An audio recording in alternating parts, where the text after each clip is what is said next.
Hello, hello! I am Ben Pick, and thank you for joining me in Running to Write, where I give questionable writing advice through running metaphors. Today is all about differentiating between the good feedback and the less than ideal. During a race, you might pass refreshment stands with tiny cups of water, large containers of water, Gatorade, or beer. I prefer only the first one when I'm running to set a personal best time, as the tiny cups of water are sufficient to keep me hydrated every mile or so. A cup that's too large leads to me splashing more water on my face and clothing than in my mouth. While I do like drinking Gatorade post-run, I'm not that big of a fan of it during the run, and beer is a terrible choice for refreshment at mile 14. You may have a running partner who guides you to run 5 times a week for 2 miles each, or twice a week for 10 miles each.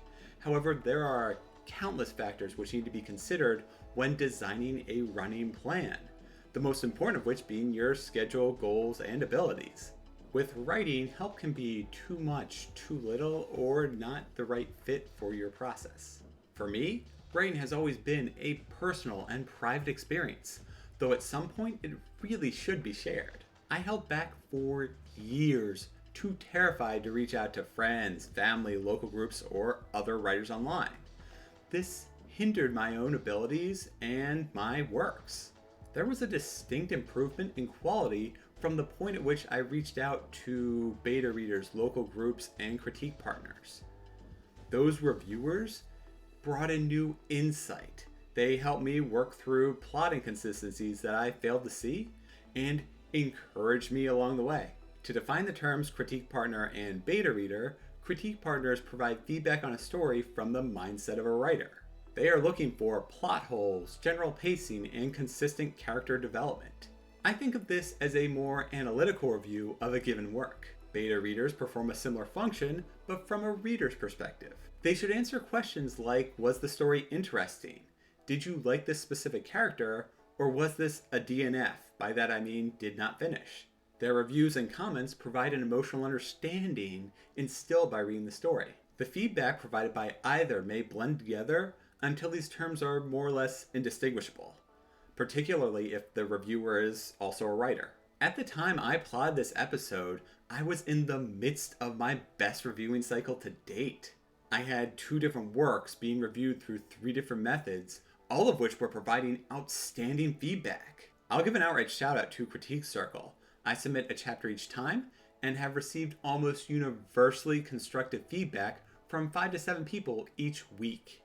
I'm also working with critique partners, simultaneously juggling their feedback with performing my own reviews of their stories. Why, yes, Ben, that is a lot of feedback, and yes, that is difficult to manage. However, it is absolutely worth it, and I live life by drinking from the fire hose. I've established a system and balanced my time. This does come at the cost of writing my next story, though I do feel productive by greatly improving my 2 works in progress. Not all reviewers are equal. People are highly opinionated, and they may provide overly harsh criticism or miss important details within the story. Both those scenarios, though, may not be a bad thing in terms of reviews. Harsh opinions helped me in my writing much more than a gold star of blind support. Tearing my writing down to its fundamental levels helped me build it back up again much stronger in the next revision.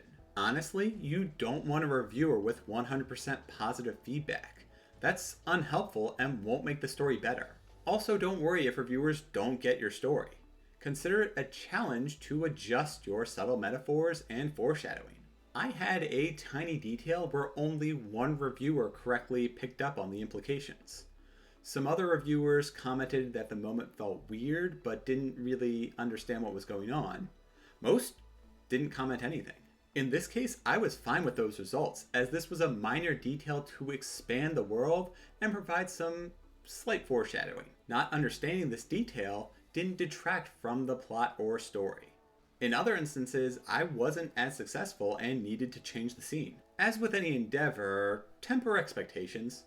Whatever experience you have with a reviewer, don't take their comments, or lack thereof, personally. All that to say I am shortening my 5 and 5 for bad and good types of reviewers. As I don't want to focus on the negatives, I'm limiting the list to 3 types of negative reviewers and providing the best examples of the overwhelming support I've experienced from this community. Starting with the bad, number 1, the ghost. Ooh. Like a follow-up to a bad date, they offer no replies after sending them a chapter. Life events do get in the way, but the number of reviewers who have ghosted me or writers I know is astronomical percentage-wise. Worse is when someone you wrote off as a ghost returns a chapter months later. Almost every comment they included needed to be discarded as they forgot the characters and plot. Volunteer beta readers and critique partners are under no real obligations to help each other, so it is understandable when life commitments unexpectedly remove available free time. On the one hand, I hold my stories accountable for not being the page-turning adventure I hoped they were, given how easily they were put down. On the other hand, I find it immature when reviewers don't notify writers that they're no longer able to review the work. Luckily, I've never experienced ghosting in my personal life, so we can stop focusing on this now. Number 2, one-sided arrangements. You beta read their story first, which included an in-depth series of questions for each chapter. This included a rigorous timeline to finish the material and numerous conversations after. When it became their turn to review a story, they read the first few chapters and provided minimal feedback.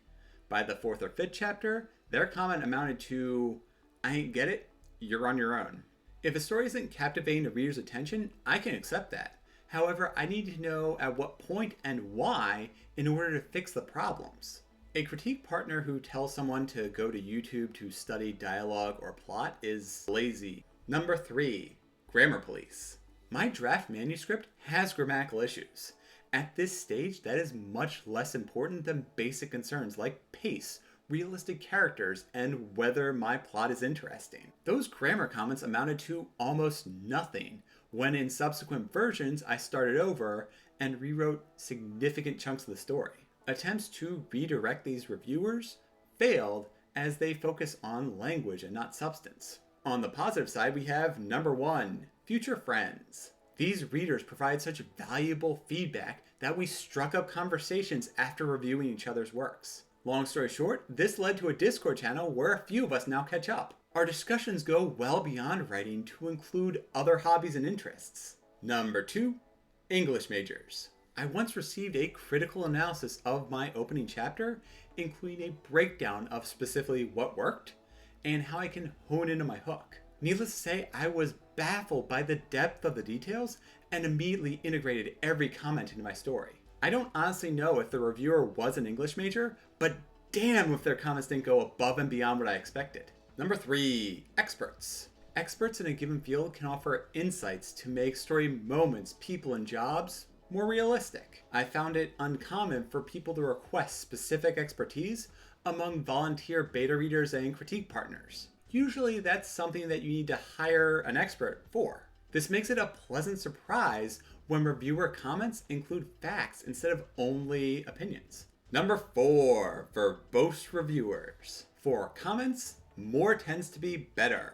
I try to keep my general and short phrases to a minimum, such as, "This is a vivid scene," or "I like this character description." Telling me what worked and why is much more useful than those 2 examples. Verbose comments help me hone my craft by offering alternatives to saying a scene, or showing me moments I need to aim to replicate. And lastly, number 5, interested reviewers. These reviewers allow themselves to be drawn into the story. The chapters might not be in their favorite genres, but they provide engaging commentary and seem excited to continue. Their comments raise the story to meet the idealized version they've created, offering genuine steps to improvement. Those are the 3 and 5 for negative and positive reviewers I've encountered. Remember, reviewers will miss details and won't know the direction the story's going. At best, they can offer suggestions to fix issues, but those can be discarded if they don't work with your story. Now, if all beta readers identify the same issue, you should probably work to resolve it. What do you do from here, and how do you get those great reviewers? Well, it's a numbers game. I'll include some helpful links I've found and use in the description below. I like the Critique Circle website, even if the process is a little slow for free users.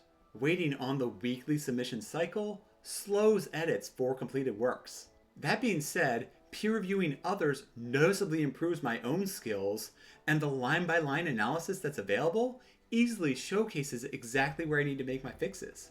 If any of you use this service, please let me know, and I will make an effort to be one of the 7 reviewers for your submissions. I've spoken before on my successes through meetup.com, where I found a local critique group. If I still worked in that area, I would gladly go back to those in-person meetups when it's safe to do so. Groups like these vary by region, but when we go back to being in person, I strongly recommend finding a local meetup group for critiques. Reddit and Discord channels are great resources to find beta readers and critique partners from the safety of your computer screen. Keep in mind that beta readers and critique partners can be free, so you don't necessarily need to go with a paid service option. Hey, this is Future Ben here. I just wanted to cut in and say that I have done some paid services for editing, critiquing, and just general guidance, and I plan on doing some reviews and comments about them in Season 2. To clarify, volunteer beta readers and critique partners are not a shortcut to circumvent the various paid editing services that will be required to publish a manuscript. Rather, those volunteers are able to help polish the manuscripts so that you aren't wasting your money. Now back to the regularly scheduled episode. If you enjoyed this content, please give it a like and subscribe to the Writing to Write channel. Join the Writing to Write community on Facebook, Twitter, and all social media to share your thoughts. Let me know in the comments if any of you are looking for a beta reader or critique partner and what your experiences have been so far. I am Ben Pick, and thank you for joining me in Running to Write. See you next time. Until then, comb the internet for at least one beta reader or critique partner.